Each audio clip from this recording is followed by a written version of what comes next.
Olá pessoal, tudo bem? Prazer estar aqui novamente no Estacionacast, um programa aqui dedicado ao universo do estacionamento, trazendo assuntos do estacionamento, mas também assuntos correlacionados à nossa área. A nossa intenção é trazer o máximo de conteúdo para esse nosso universo. Meu nome é Johnny, sou CEO da Cloud Park. Junto comigo está aqui o Gabriel. Olá pessoal, tudo bem? Mais um episódio aí, super satisfação de estar podendo participar aí, fazer ajudar a construir esse conteúdo super legal do universo dos estacionamentos para todo mundo, né? E expandir essa discussão e trazer mais assuntos para as pessoas refletirem, discutirem. E é por isso que ele continua, né, seguindo firme e forte. Lembrando aí que você pode também conferir já os episódios anteriores, né? Então vocês podem conferir algumas discussões que a gente teve sobre marketing nos estacionamentos, sobre contabilidade, sobre o mundo dos estacionamentos de forma geral. Inovação. Né? Você pode... Inovação, exatamente, também foi um assunto muito legal. Nossa. Então todos esses assuntos você pode conferir ali no nosso canal no YouTube, Cloud Park Soluções, beleza? E hoje, então, a gente vai começar um assunto novo. Vou fazer um trocadilho de tiozinho e dizer que o assunto hoje é eletrizante, Johnny. Se tu me perdoar.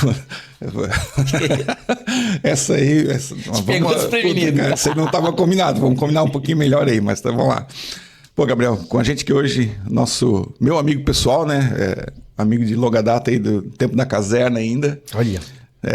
Cara, bom. Daniel Serafim. Daniel, muito bem-vindo. Olá a todos, obrigado pelo convite, Johnny. A gente fica feliz em poder participar de um assunto, de um tema tão legal que a gente percebe, a gente vive num meio urbano e a necessidade dos estacionamentos tem crescido, né, nas grandes cidades.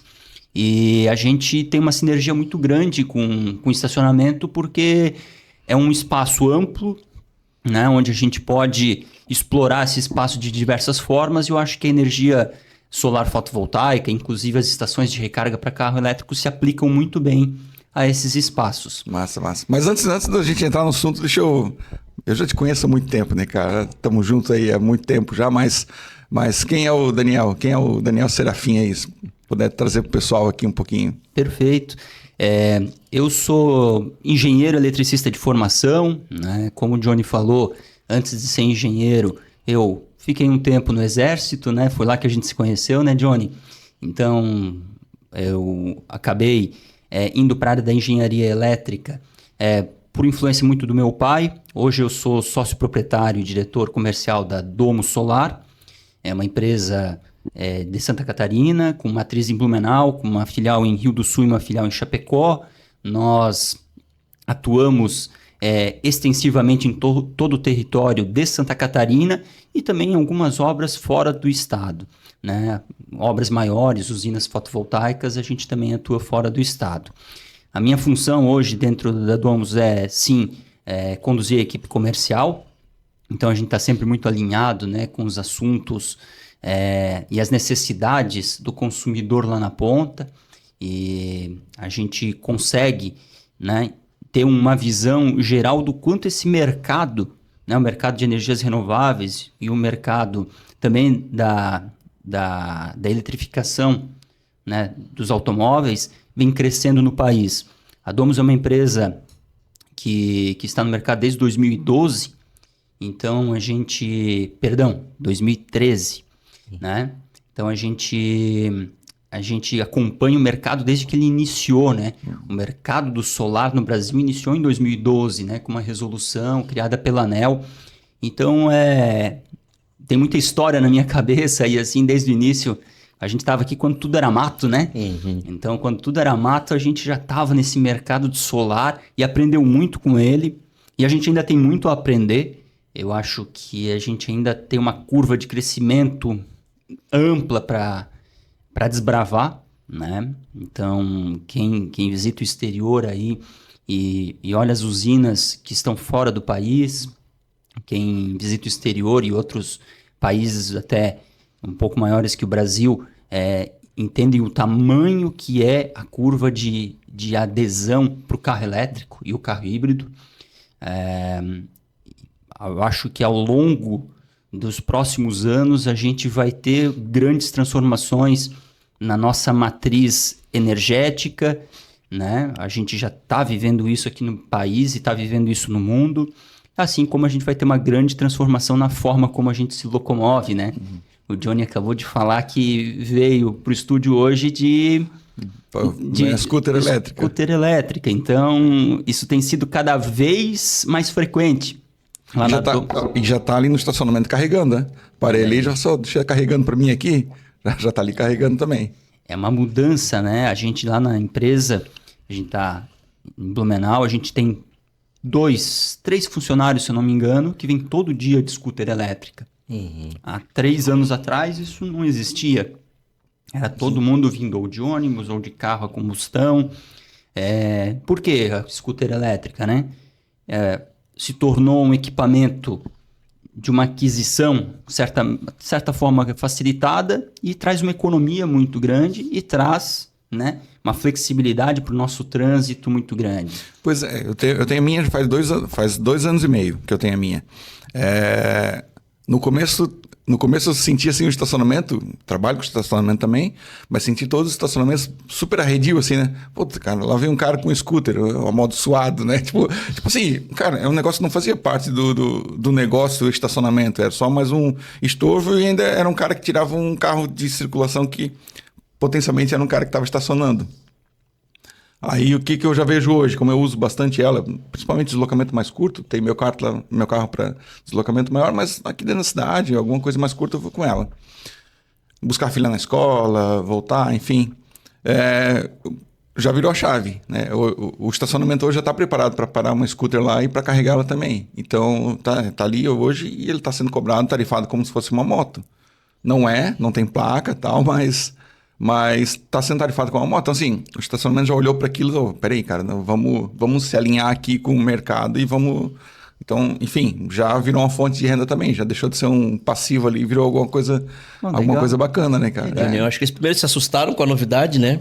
Isso é uma coisa que a gente... É uma das pautas que a gente levanta também aqui nas nossas conversas das pessoas, né, dos gestores de estacionamento estarem ligados nas tendências, justamente para evitar esse tipo de surpresa, né? De repente a coisa aconteceu quando a pessoa não tem um preparo, mas ali tomaram um susto e pronto, né? Estão se adaptando. Então, o que era uma coisa indesejada agora, né? Pô, entra aí, fica à vontade, né? Pode parar o seu carro aqui, o seu scooter aqui também. Inclusive, o operador de estacionamento perguntou assim, ó, ela tá destravada? Tá destravada. Não, tá bom, que eu vou botar naquele cantinho lá, deixar ela lá. Tipo assim, um cantinho morto, que era zero reais entrando, e passou a ser uma fonte de renda. Né? A gente tá falando de uma coisa super besta, né, cara? Mas esse aqui multiplicado por sei lá quantos milhões, é muito dinheiro na mesa. Tá falando assim sobre atentar a novidade, né? A gente acabou de fazer agora o nosso Cloud Park pelo mundo, né? Fazendo um roteiro aqui, indo visitar fornecedor na China, indo visitar novidades, indo para a feira de Cantão. Mas no caminho a gente aproveitou e fez todo um roteiro, né? Foi para Toronto, foi para Nova York, foi para Xangai, Shenzhen. Então, assim, tu vais olhando para cidades mais maduras, né? Para regiões mais maduras, o que tu percebe? Eletrificação. Eletrificação total, assim. Desde o hotel, com o robozinho autônomo ali para levar encomenda pro hotel, pro quarto, recolher louça no café. Um robozinho autônomo, parece uma coisa distante pra gente ainda, mas super comum. E tu vais pra rua, pras vias, e tu vê a eletrificação em tudo. A China mesmo é uma loucura, né, cara? A gente fez alguns vídeos ali mostrando a quantidade de carros passando o elétrico, o híbrido e o Exato, e a combustão. Cara, a combustão camadas, tá né? caindo. Então, assim, se a gente considerar o fato concreto que a China é o polo industrial do mundo, e a partir dali tudo acontece, já é sabido que daqui a muito pouco tempo essa eletrificação vai chegar com o mesmo peso que tem lá fora também, né? Então, a scooter elétrica lá parece uma praga, parece um inso aquele negócio lá, porque é um mar de abelha, assim, daquelas motinhas elétricas passando, e carro e gente. E tu olha aquele caos todo, né? Porque para quem está em cidades menores olha para aquilo, pensa num caos, mas não é. É uma dança sincronizada de vários modais elétricos acontecendo ao mesmo tempo. Então, putz, é super legal e vai de muito encontro a esse buscar novidades e já se atentar para o que vai acontecer, porque de fato vai acontecer. E esse balé, ele reduz a quantidade imensa de carros que a gente espera numa cidade daquele porte, né, Johnny? E, enfim, a queima de combustível fóssil e toda essa questão também tá permeando aí, né? Que tem tudo a ver também quando a gente discute sobre a utilização de painéis solares aqui, como estamos com o Daniel, né? Então, como a gente ainda está pensando, falando num sentido mais amplo ainda, né? Vamos, né, deixar claro para esse dono de estacionamento, até outros empresários aí, quais são essas vantagens de você adotar como solução os painéis fotovoltaicos, né? Certo. Respondendo de forma direta, né, o principal benefício em adotar um sistema fotovoltaico é a parte financeira. Quando você implanta uma usina fotovoltaica, seja ela de pequena escala, um sistema fotovoltaico de 10 placas para sua casa, ou um sistema grande para sua indústria, ou para um estacionamento, um sistema lá com 40, 50, 100 placas, eu costumo muito falar disso, né? Quando você faz essa usina, o custo do quilowatt-hora, a gente tem como calcular isso, o custo nivelado dessa energia, é um custo muito barato. E vamos falar de Santa Catarina. A gente tem um quilowatt-hora, um valor médio aqui em Santa Catarina para o grupo B, que é o grupo de baixa tensão, de 75 centavos ou quilowatt-hora. Na média, um sistema fotovoltaico, se você calcular o custo do quilowatt-hora gerado pelo sistema, ele vai ficar em torno de 16 centavos. Então, ela é uma energia, né, 5 vezes mais barata, tá, que a energia que você compra da concessionária. Então, é óbvio que o principal benefício é a parte financeira.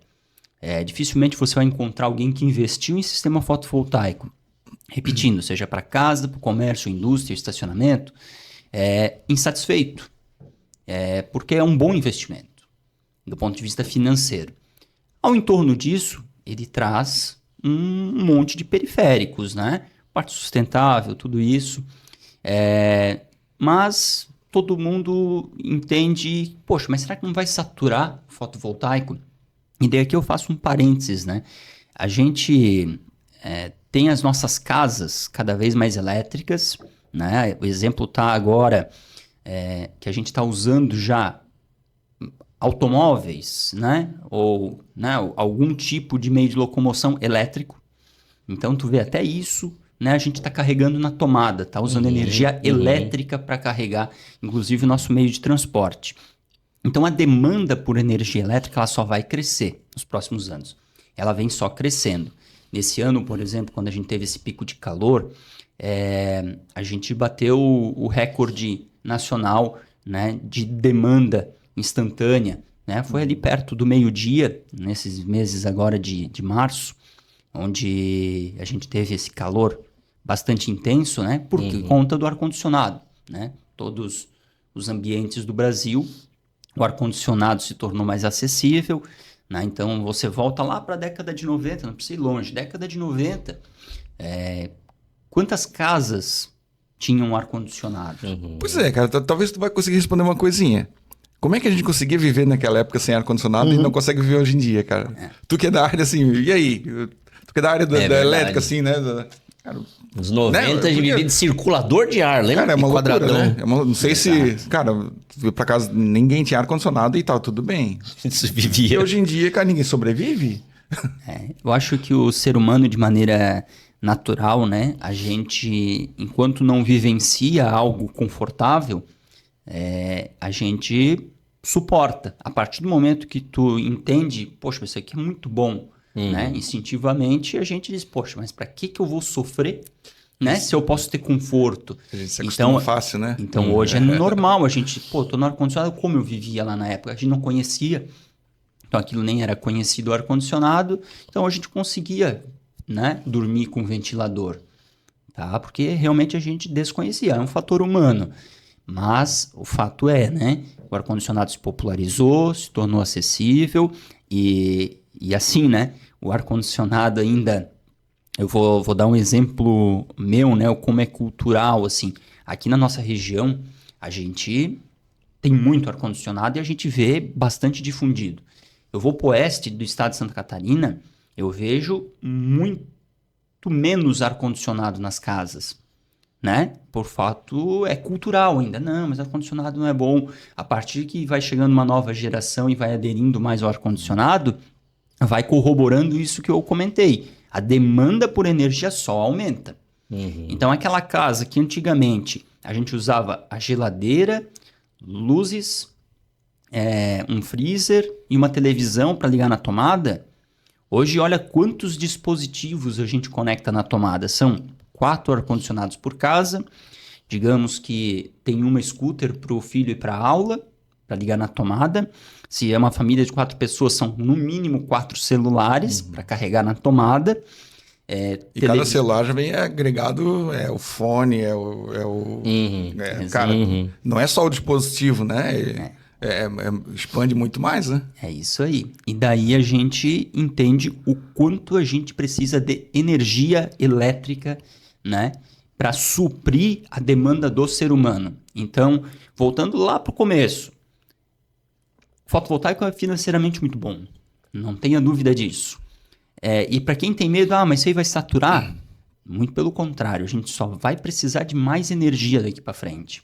Porque se você pegar o balanço energético nacional, que é lançado bienalmente pela EPE, que é a Empresa de Pesquisa Energética Brasileira, que é um órgão vinculado ao Ministério de Minas e Energia, que ele faz um balanço, né? A gente tem matriz energética e matriz elétrica. Vamos só separar aqui isso de maneira bem indireta. O que é matriz energética? Quando a gente vai ligar o fogão a gás para cozinhar um arroz na nossa casa, eu estou consumindo energia, joules, né? Então, tudo isso entra para a matriz energética do país, tá? Eu não tenho os números exatos, mas mais de 50% da energia consumida no país, ela vem dos meios de transporte que a gente usa para pegar o nosso carro, botar gasolina e se deslocar da nossa casa para o nosso trabalho, para as crianças pegarem o ônibus e esse ônibus levar ele do terminal até a escola. Então, percebam que energia, no seu maior volume, é consumido para deslocar pessoas, certo? E a matriz elétrica é o que a gente usa para daí ligar a TV, ligar um ar-condicionado. Então, a matriz energética do país está muito vinculada ainda ao petróleo. A gente consome bastante petróleo. A nossa matriz energética, a gente deve ter aproximadamente 50% dela de forma renovável, muito até por conta do álcool, né? O álcool é considerado renovável. E a gente tem, dentro da matriz energética, entra também a parte de eletrificação das casas e por aí vai. A partir do momento que eu começo a tirar o petróleo de circulação, não de circulação, mas começo a trocar o carro a combustão por um carro elétrico, eu vou precisar de mais matriz elétrica, eu vou precisar gerar mais energia elétrica. Então, quando a gente olha para os próximos 10 anos, a gente tem que ter um cuidado, como, vou dar o exemplo aqui da frota elétrica brasileira, né? Eu acho que o carro elétrico, a gente tem 90 mil carros 100% elétricos no país hoje. 90 mil, tá? E se eu não me engano, em 2023 era algo em torno aí de 30 mil. A gente cresceu muito. Caramba. Né? Então isso demonstra o quanto vem crescendo. E a gente percebe esse movimento do carro elétrico muito na área urbana também. Por conta do seguinte, né? Eu tenho clientes hoje de fotovoltaico que compraram fotovoltaico porque tem um Uber, né? Estão dirigindo, né? Fazendo por aplicativo e disseram assim, poxa, eu posso ter uma usina na minha casa, posso carregar o carro elétrico na minha casa com uma energia barata, carrego ali e faço todo esse ciclo urbano de carro elétrico, que me dá uma autonomia aí de 400 quilômetros, que atende ele perfeitamente durante todo o dia.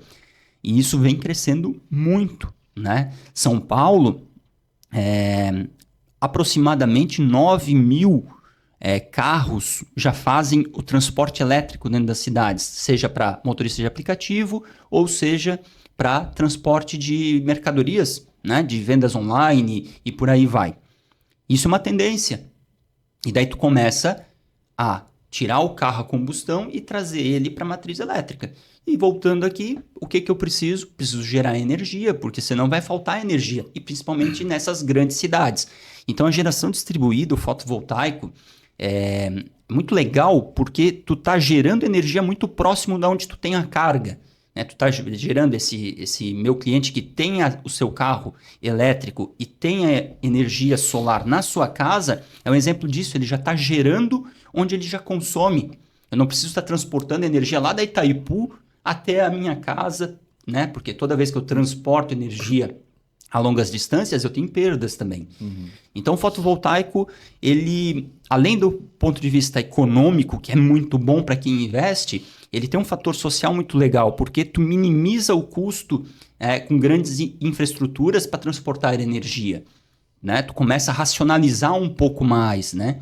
Essa coisa de ter um sistema eficiente. Eu acho que o conceito de cidades inteligentes passa muito por isso, né? De tu agrupar um pouco mais a cidade, né? Tu ter ali, assim, uma infraestrutura mais concentrada, onde tu consegue racionalizar, né, o uso de água, esgoto e energia. Então, o exemplo disso é assim, um condomínio vertical, tu rateia, né? Todos aqueles custos de investimento que tu tem nesses periféricos, né? Que é água, esgoto e energia. Agora, quando tu faz um condomínio a 50 quilômetros da cidade, um condomínio horizontal, tu precisa levar energia até lá. Às vezes tu tem que construir 50 quilômetros de rede elétrica, 50 quilômetros de esgoto. Então, qual é o custo disso?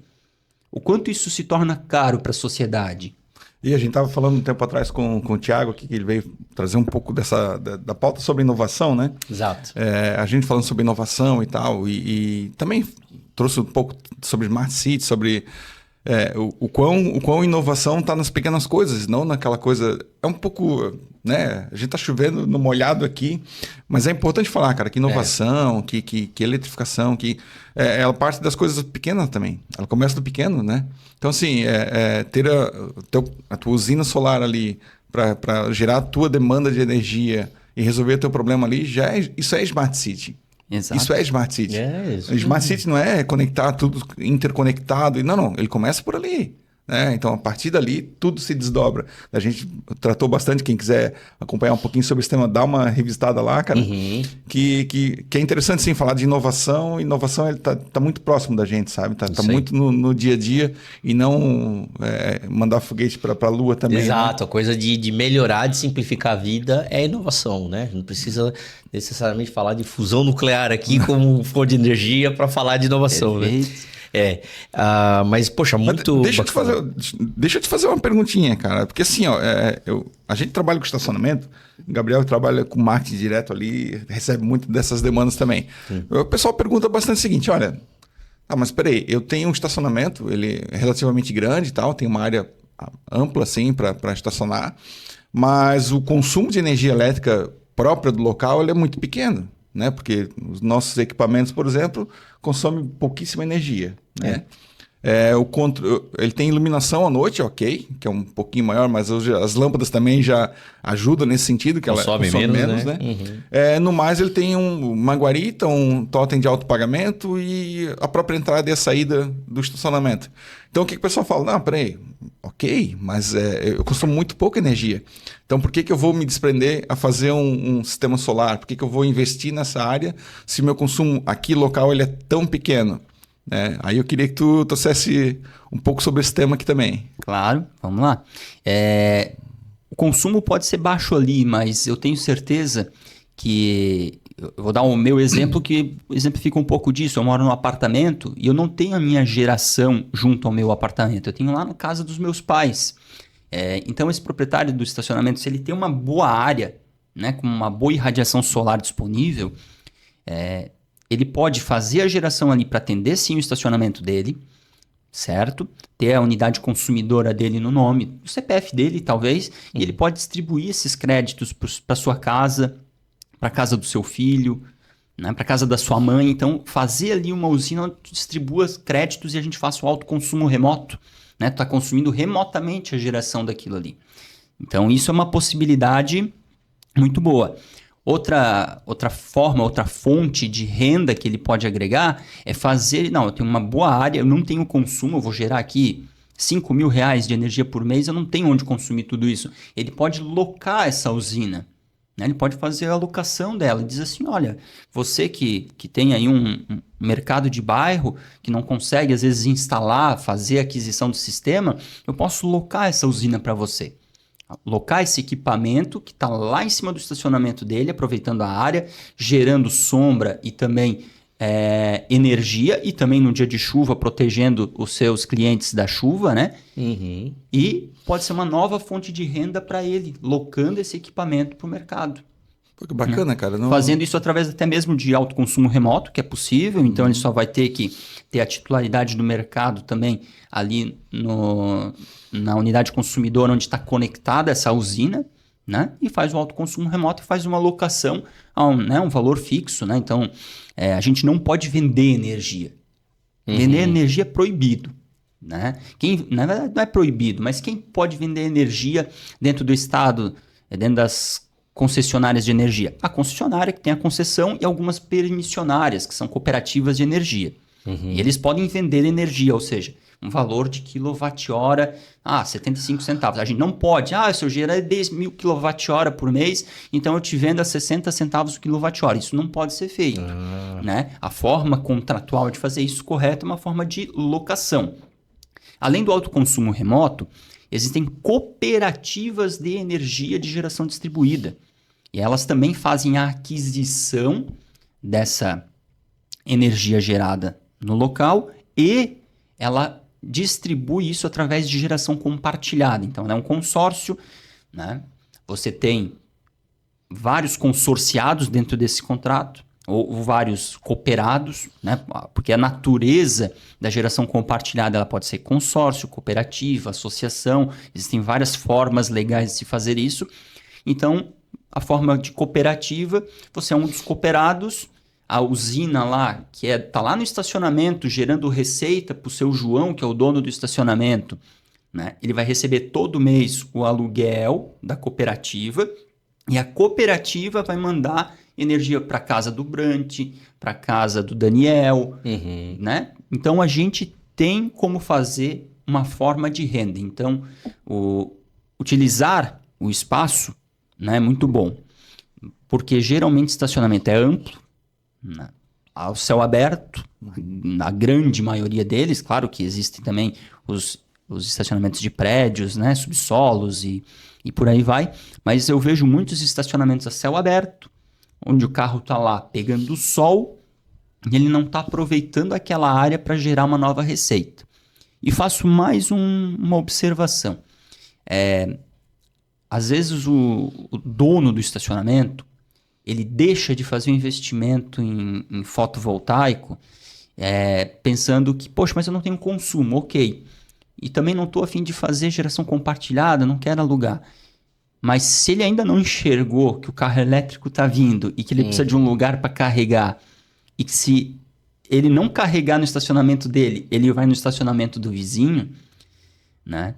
Porque quem sair na frente, colocar um carregador né, para carro elétrico rápido no seu estacionamento, e um lento também, porque, né, os carros têm modelos diferentes ali de plugs, nem todos suportam o plug do carro, do carregador rápido, né? Ele vai perder dinheiro, porque esse cliente já existe. Ele só não está no teu estacionamento porque tu não fez o investimento ainda, ele está em algum lugar. Ele já está estacionando o carro em algum lugar, né? E a gente fica abismado, a gente pensa, não, é porque é só quem tem carro elétrico é classe A. Muito pelo contrário. Quem está com carro elétrico na rua hoje motorista de aplicativo. É um cara que se preocupa com o retorno. Motorista, né, de aplicativo, está fazendo conta, eles é mais barato. E o entregador de mercadorias de e-commerce. E esse proprietário de carro elétrico, furgão elétrico, aqui na região a gente tem mais de 30 furgões elétricos fazendo entregas, né, para um e-commerce, né, famoso, no caso do Mercado Livre. Mais de 30. E daí, esses dias eu encontrei uma van toda empoeirada. Eu disse, onde é que tu atende? Eu faço Luiz Alves. Nossa, Então ele vai de carro elétrico lá para Luiz Alves entregar mercadoria o dia inteiro, carrega o carro dele de manhã e à noite, de manhã e à noite.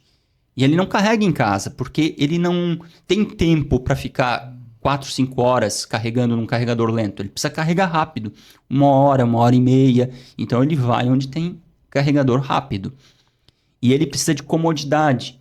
Então, às vezes, o proprietário do estacionamento está perdendo essa oportunidade. Ele não está vendo que esse público poderia estar dentro do estacionamento dele, tomando um café enquanto carrega seu carro, pagando 1 hora de vaga e mais o quilowatt-hora consumido, né, e cobrado para carregar seu carro. Cara, e tem outra coisa também que permeia que eu vejo muita proximidade com as placas solares. Isso me dá uma dor no coração quando eu vejo um cliente nosso, por exemplo, botando cobertura no estacionamento dele. Ele vai lá e bota cobertura, faz todo aquele arranjo, né, de engenharia lá de instalar uma cobertura. E ele bota cobertura de zinco, cobertura de Eternit, enfim, faz uma cobertura. E eu olho para aquilo, aí me corrija se eu estiver errado, né? Eu olho para aquilo, cara, mas por que isso aqui já não nasceu, não é nem virou, por que já não nasceu com placas solares? Com painéis, né? Porque assim, quem usa um estacionamento, ele não está preocupado necessariamente com a cobertura fiel de não molhar o carro, porque isso tens em casa. Tu está preocupado lá com o sol, que eu acho que para mim, pessoalmente, é o maior vilão, né? Que é o cara que arrebenta a tua pintura do teu carro. Eventualmente com granizo e tal, mas muito pouco, mas o sol que pega. Então assim, eu olho para aquilo, se tivesse colocado painéis solares aqui, mesmo que o painel solar hoje, eu não sei nem por que ele já não é feito de uma forma que ele trave no outro e vire uma cobertura, né, total ali. Por que isso aqui já não virou um negócio com painel solar, cara? De verdade, sim, é uma coisa que eu olho para aquilo e não consigo entender. Deveria ser, né?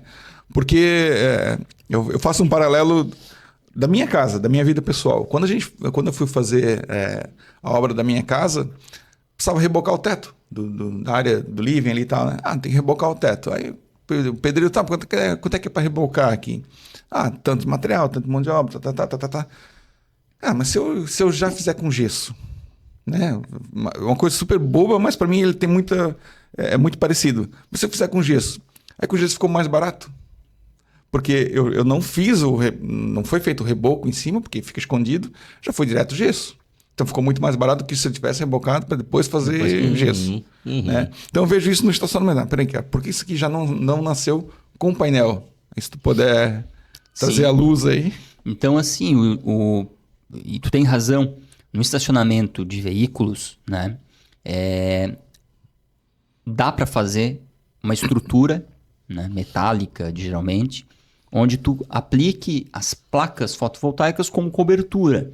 Ela não vai ser 100% estanque, porque as placas não são feitas para, né, vedar. Existem borrachas de vedação, existem modelos de calha, existem vários modelinhos de estrutura que tu consegue fazer para deixar, né, um 99% estanque, mas uma gotinha ou outra pode dar. Mas isso não implica, no estacionamento tá tranquilo, uma gotinha num canto, uma gotinha no outro, tá tudo certo.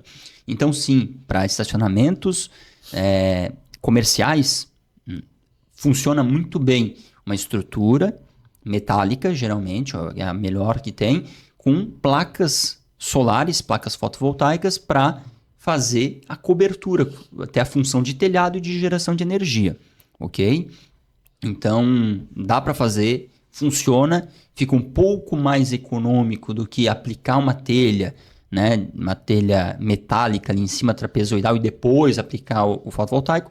Claro que isso é muito particular de cada proprietário, né? Tem aquele que, não, eu quero que fique 100% estanque, vou colocar então uma telha trapezoidal e em cima da telha o fotovoltaico. Tá tudo certo, funciona. Mas a gente tem casos, por exemplo, a gente tem uma padaria aqui em Blumenau, ela tem um estacionamento do lado, a gente não, né? A Domus tem um cliente que tem uma padaria, né, no bairro Escola Agrícola, Pão, no caso. Lá tem um estacionamento, né, do lado da Pão, que foi feito exatamente assim. Estrutura metálica, ampla, né, para os seus funcionários, para os seus clientes, e foi tudo coberto com placa fotovoltaica. Na Domus, a gente tem um carport, que a gente chama que é uma garagem, uma estrutura pré-fabricada em aço galvanizado a fogo, bem robusta. Então ela é quase um pergolado e coberta com placas fotovoltaicas. Sim. Então o sistema é feito para funcionar assim, funciona muito bem, que nem tu falou. O principal benefício que eu vejo é a proteção do sol. Né? Não deixar na nossa região principalmente, e no Brasil, né? A gente é um país muito ensolarado, com uma irradiação muito forte. Né? Deixar o carro exposto no sol é prejudicial para a pintura, é prejudicial para a saúde. A gente entra lá dentro, né? Tem um monte de gases que os plásticos soltam.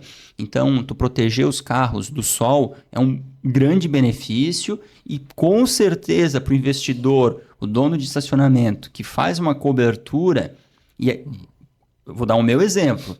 Se eu tenho estacionamento coberto e um não coberto, eu vou no coberto, com certeza. Eu vou estar protegido da chuva, do sol, me sinto mais confortável, mais seguro. A gente tem intempéries aí assim, que a gente pode ter uma chuva de granizo, né, num dia de verão. Então eu me sinto muito mais seguro. Eu com certeza escolho com cobertura. Eu acho que é um fator decisivo para o investidor de estacionamento olhar para esse negócio, porque ele pode ter uma segunda renda, que é locar essa usina, ou até mesmo usar essa energia para você. Coloca lá as suas estações para carros elétricos, com certeza vai ter demanda de carro elétrico estacionando ali para carregar, e a gente, né, como usuário desse estacionamento, tem um benefício da sombra, né, de estar seco num dia de chuva. Acho que é por aí. Muito legal. Eu queria sugerir então um apanhado, até pra gente dar uma geral do que a gente discutiu até agora, pra garantir que eu entendi, que eu sou o mais leigo aqui no assunto também, né? E ajudar o nosso espectador também.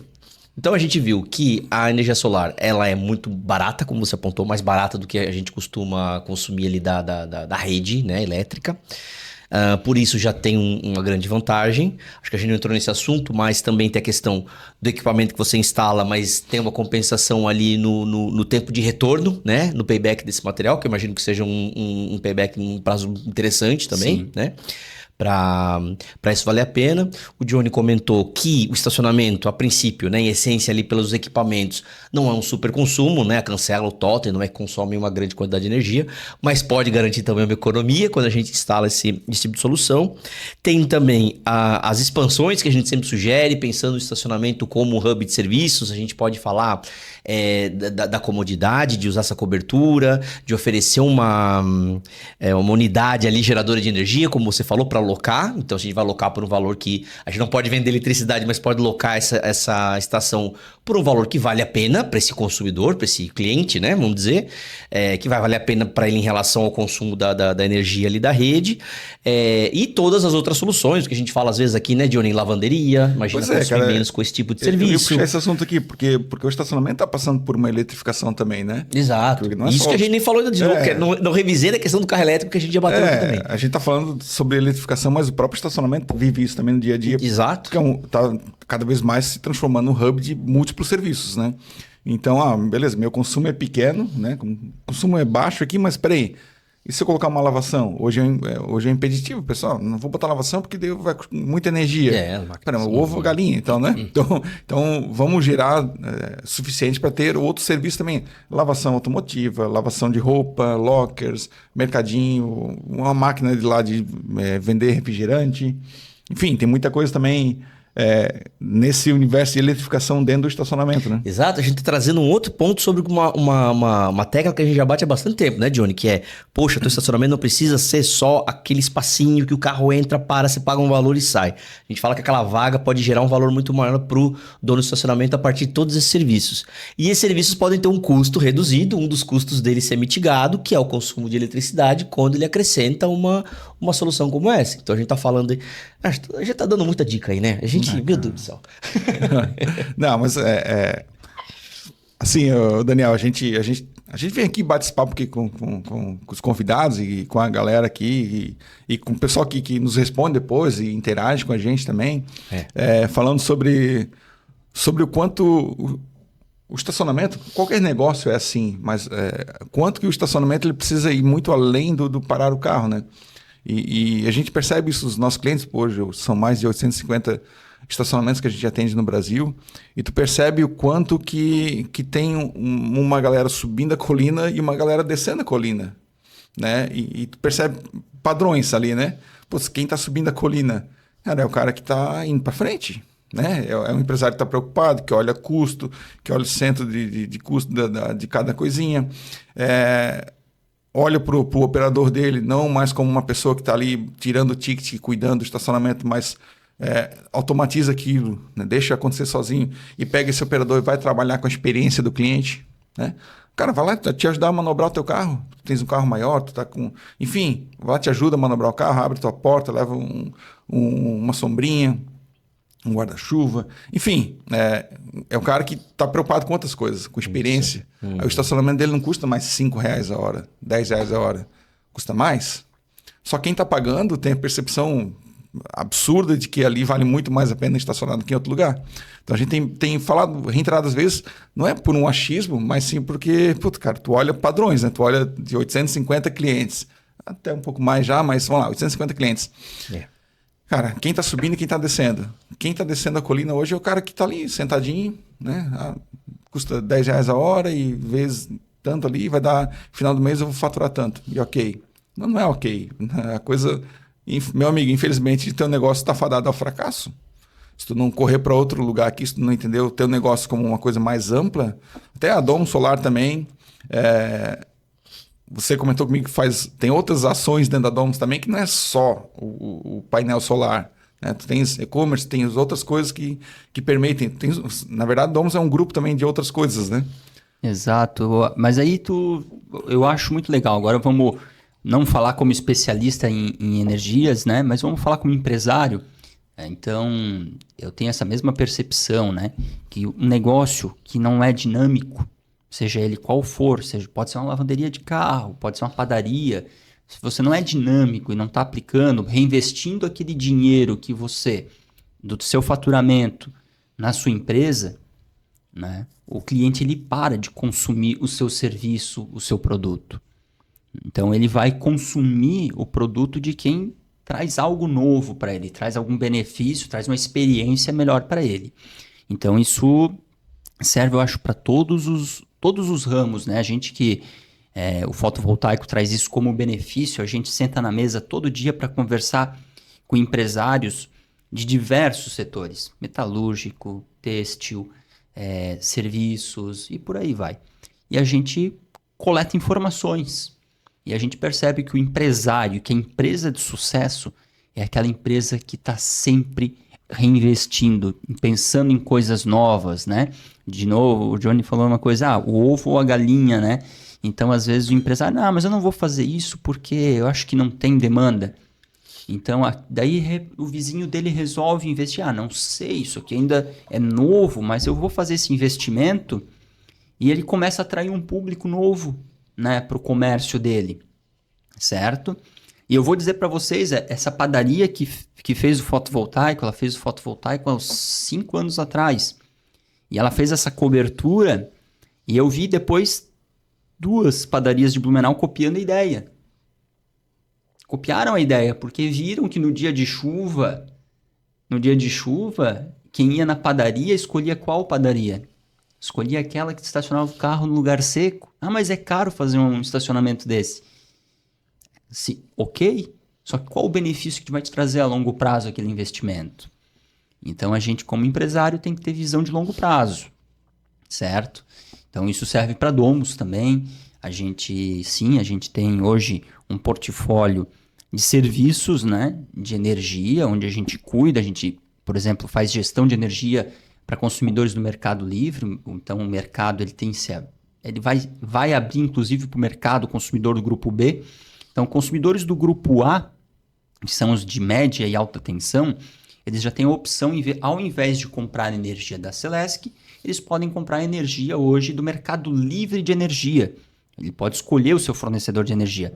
Ele continua ainda com uma tarifa da Celesc, que é o sistema de distribuição, né, que chega até a empresa dele, é da Celesc, é ela que mantém essa rede funcionando, então ela faz a cobrança desse serviço para manter a rede funcionando.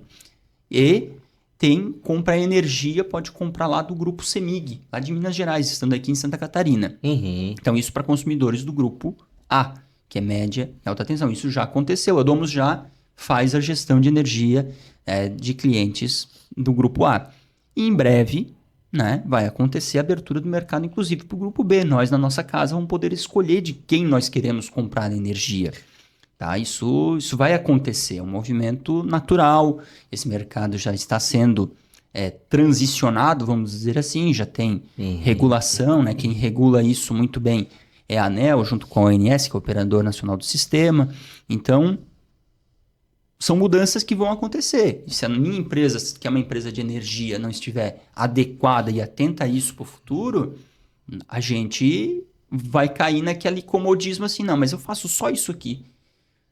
O meu concorrente vai fazer isso aqui mais um pouco e o meu cliente vai decidir, não, eu vou fazer com aquele outro porque lá eu consigo ser melhor atendido e ter mais opções. Legal. Tá? Estou falando do mercado de energia, né? Isso se aplica para tudo, seja para uma metalúrgica, seja para uma padaria, seja para uma confecção de roupa, seja para uma grande tecelagem. A gente precisa reinvestir e estar atento às mudanças de mercado. E uma das grandes mudanças que o mercado está vivendo nesse momento, que eu percebo e que a gente não deve negligenciar de forma nenhuma, é o advento do carro elétrico. A eletrificação da nossa frota. Ela está acontecendo, eu tenho ficado surpreendido porque eu entendia que o carro elétrico ia ser para um consumidor de classe A e não é.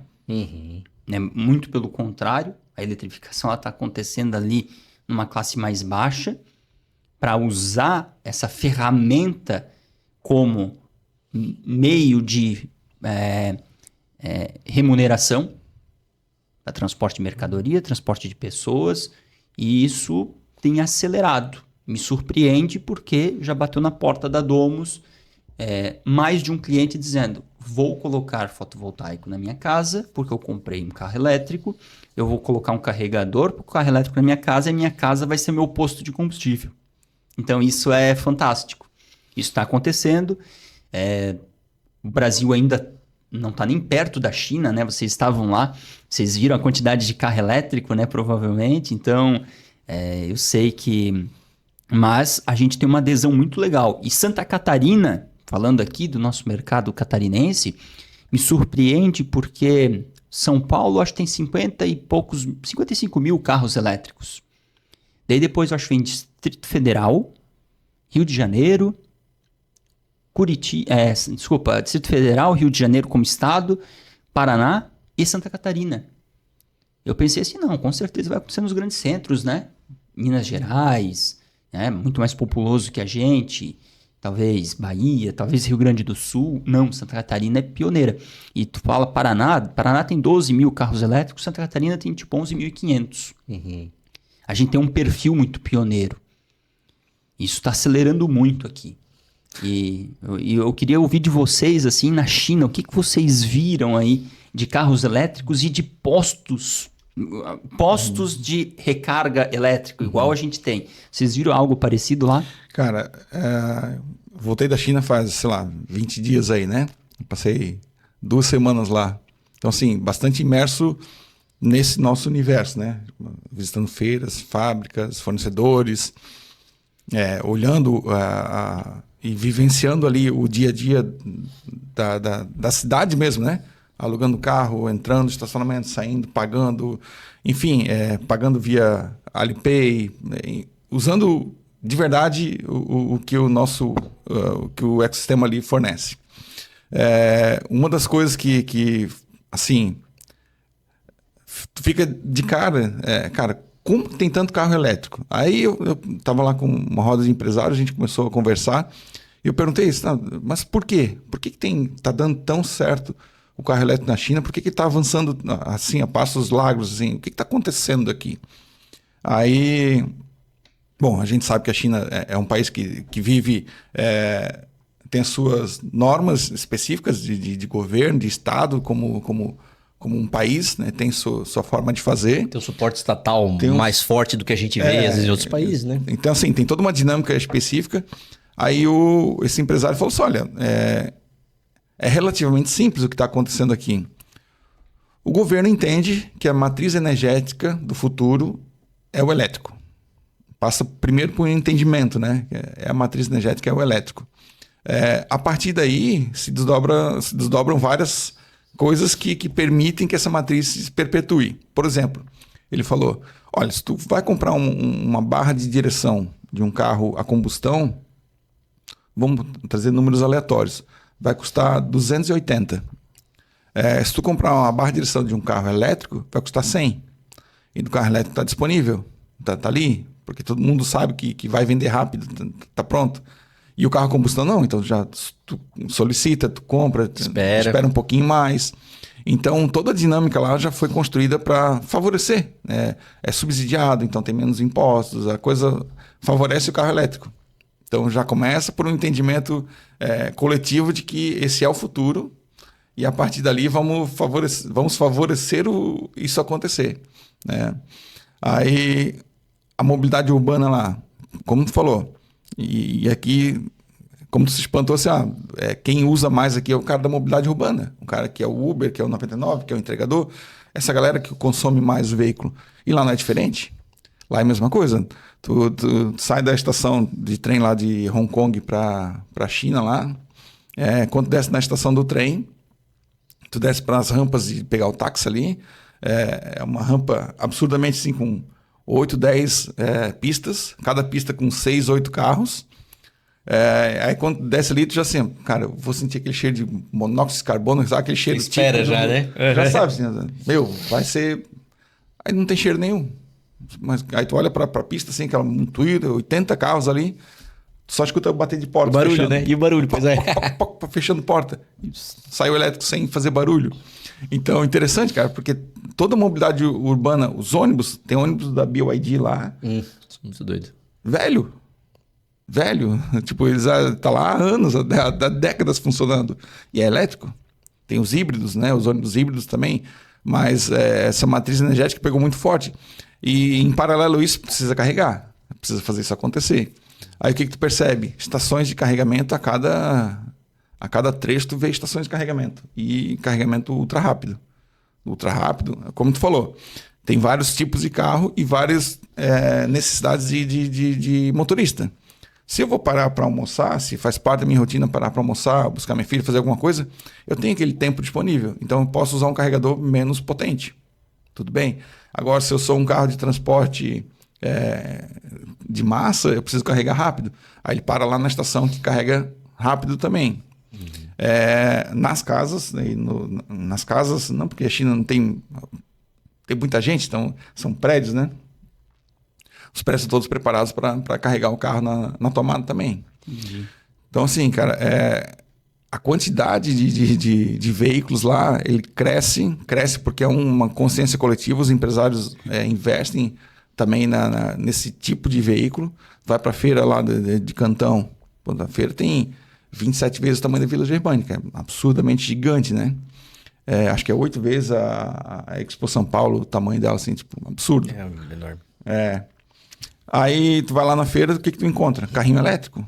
Aquele carrinho de última milha, né? Porque aqui no Brasil a gente tem eu sinto que a gente tem uma concepção errada. Tu tem que ter um carro elétrico, ele tem que funcionar para tudo, né? Desde tu ir viajar para um outro estado, até até fazer compra no mercado da esquina. Então ele tem que funcionar toda... E tu olha para mercados mais maduros, qual é a percepção que eu tenho? Eles usam todos os modais disponíveis, né? Então, assim, eles têm muito lá carro de última milha, né? Que é o carrinho que às vezes é aquela tuk-tuk, aquela motinha, né? Com aquele gabinete, mas muito carro mesmo, carro com volante, com 2 passageiros e um bagageirinho atrás, que é o carro que faz a entrega do pãozinho, do pão ali na região, que é o cara que vai buscar a mercadoria e entrega lá dentro do bairro, enfim, tu usa vários modais. Então, tu não vê caminhões grandes dentro de bairros pequenos, regiões pequenas.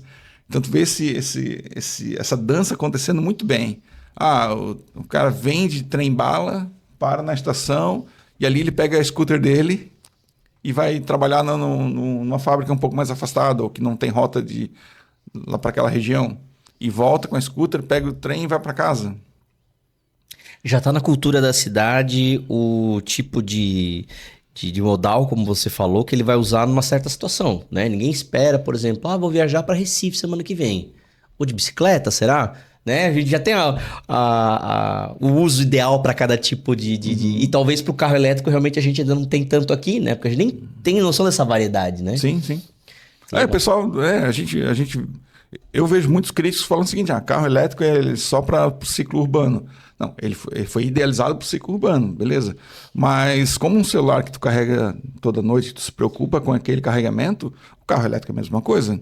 Então, se eu vou fazer uma viagem de São Paulo para Santa Catarina, vou para Floripa, vou para Balneário Camboriú, vou para o Oktoberfest Blumenau. Né? Então, assim, vai fazer parte da tua rotina se planejar para aquilo. E não tem problema com isso. É zero problema, só se planeja. Conforme a infraestrutura, né, de carregamento vai crescendo, né, eu acho que as pessoas vão se sentindo mais seguras, né, em fazer uma viagem. Como tu falou, o brasileiro tem essa tradição, né? O carro que me atende para sair do trabalho e ir para minha casa é o mesmo carro que me atende para fazer uma viagem com a família final de semana até Curitiba, por exemplo. Então, é natural que a gente tenha essa desconfiança. E eu ouço, né, eu sou muito... mas eu acho que o híbrido é uma solução melhor, né? Porque o híbrido me dá segurança, que eu posso ir até tal local. Sim, o carro híbrido te dá uma autonomia muito grande, né? Porque tu junta a autonomia da combustão, mais a autonomia do elétrico. E no círculo urbano ele te dá economia também, né? Tu consegue economizar. Então eu acho que o carro híbrido talvez seja o primeiro passo para tudo isso. Mas já tem gente que enxergou o que o chinês já está enxergando. Ele disse, para que eu vou usar um carro... Vou dar um exemplo aqui, né? Para que eu vou usar uma Dodge Ram, certo? Vai para o meu trabalho... 5 dias no ano. Todo dia, eu ando 5 quilômetros. Eu posso usar um carro pequeno, de ciclo curto, onde eu vou lá... Né? Estaciono mais fácil, manobro mais fácil, tenho uma locomoção menor, né? Economizo dinheiro. Se eu moro em casa, eu boto fotovoltaico, carrego na minha casa, né? Eu tenho uma economia. Então, tem gente que já teve essa percepção. E o grande passo é a scooter elétrica, né? Quando eu falei, tem 3 funcionários. Não é que eles não têm carro a combustão, eles têm. Mas eles escolheram ter uma scooter elétrica e disseram... Um dia que não chove, tranquilo, né? Eu me locomovo muito bem, chego no meu trabalho rápido e se torna economicamente viável. Então, eu acho que o brasileiro está aprendendo a otimizar, né, os seus recursos. Eu acho que a mobilidade elétrica passa por isso, a otimização de custos. Usando múltiplos modais, cara. Múltiplos modais, sabe? E a gente não pode esquecer que tem fator de inovação continuando, né? BYD tá se falando muito agora numa bateria que o tempo de carregamento é mais ou menos o tempo de abastecimento de um carro combustível fóssil, né? Perfeito. De suco de dinossauro. Então, a inovação continua. Então, de repente, o fator de tempo de carregamento daqui a pouco vai parar de ser uma questão também. Então, está constante mudança também, né? Esse processo todo. A BYD ela se tornou a maior exportadora de carros, né? A BYD não, desculpa, a China, né? Se tornou a maior exportadora de carros do mundo. Ela passou o Japão, né? O Japão era tradicionalmente o maior exportador, né, de veículos e a China, né, ano passado, né, ultrapassou o Japão. Né? Isso mostra o quanto eles têm sido eficientes, né, no desenvolvimento dos seus veículos. Sim. Né? Entenderam como que os mercados se comportam, né? Entenderam de que forma, né, aplicar, porque eles têm carro elétrico, carro híbrido, carro a combustão, eles têm os 3. Né? Então eles entenderam qual é o ciclo que eles precisam fazer e eu acho que eles estão realmente num caminho muito forte. E a gente observa, né, o carro chinês, eu começo a olhar ele, né, com outra percepção. A gente primeiro tinha aquela percepção do carro chinês, nossa, carro de baixa qualidade. Sim. Hoje a gente olha os carros chineses. Uma nave, né? Bonitos. Eu fui abastecer meu carro faz 2 semanas num posto de combustível aqui de Blumenau, no posto R4 ali, né? na Rua das Missões, e ali pertinho lançou onde era a Toyota Tarpan, né? Agora tem uma nova concessionária com carros híbridos e elétricos. E tinha um carro da concessionária ali abastecendo. E eu observei o carro. Olhei ele por dentro, né? Pelo vidro. O carro é lindo, um acabamento premium, bonito, adequado, né? Para o nosso mercado, era um SUV. E era uma marca até então desconhecida. Eu conheci naquela oportunidade ali, mas que marca é essa? Né? Jaeco, né? E tá vindo forte essa marca aí. Então eu disse, poxa, uma marca nova, eu não Acho que conheço. ele é da BYD, esse Jaeco, né? Não, é uma marca, é para ser a marca premium da Chery. Ah, prêmio da Chery. Omoda, Jaeco e Chery, eu acho que é tudo do mesmo grupo, né? Tudo do mesmo grupo. Eu andei com um desse Jaeco lá na China, lá, um Uber... Para 6 lugares. Né? Dois, não é banco, é sofá, né? 2 sofás, 2 sofás, 2 sofás. Assim. Senta, reclina, massageia nas costas. Faz... Cara, uma nave, assim, não tem explicação aqui. Era aquele que era autônomo, Johnny, que a gente filmou também? O cara mexendo no celular, conversando. E o não, carro esse autônomo era da Huawei. Ah, A Huawei faz celular, faz relógio. Autônomo, cara. Sim, absurdo. Eu acho que a gente tem um exemplo assim do como a China, né, soube investir, né, em inovação. A Huawei é um exemplo, né? Ela é uma empresa gigante, ela é especialista, né, especializada principalmente na área de telecomunicações, então ela é líder mundial. Modem, né? Começou com os modem pra gente aqui, né? Tinha os modems da Huawei e tal. Então a gente, claro, não enxerga, porque nas torres de celulares que a gente vê lá, né, as nossas operadoras, elas operam com esses distribuidores Huawei, né? Que distribuem o sinal de 5G, agora já estão lançando o 10G, né? Então a Huawei é uma empresa gigante com atuação mundial, né? Faz frente, não, ela é líder, né? Eu acho que ninguém consegue ser tão eficaz quanto ela, porque ela investe muito em pesquisa e desenvolvimento. E eu fui numa loja deles lá, tipo, vendendo celular, né? Uma típica loja igual da Apple, igual uma loja de celular. E os carros deles dentro da loja. Cara, o tipo celular assim, e o tinha carro. a mesinha, o pessoal vendendo celular e tudo mais ali, e do lado vendendo as naves deles, assim, super diferente para nós, né? Tipo, se encontrar no mesmo lugar o teu celular, o teu relógio e o teu carro. Diferente, né? Super bacana. Loja da Huawei. Caramba, cara, na mesma Muito loja. legal, na mesma loja.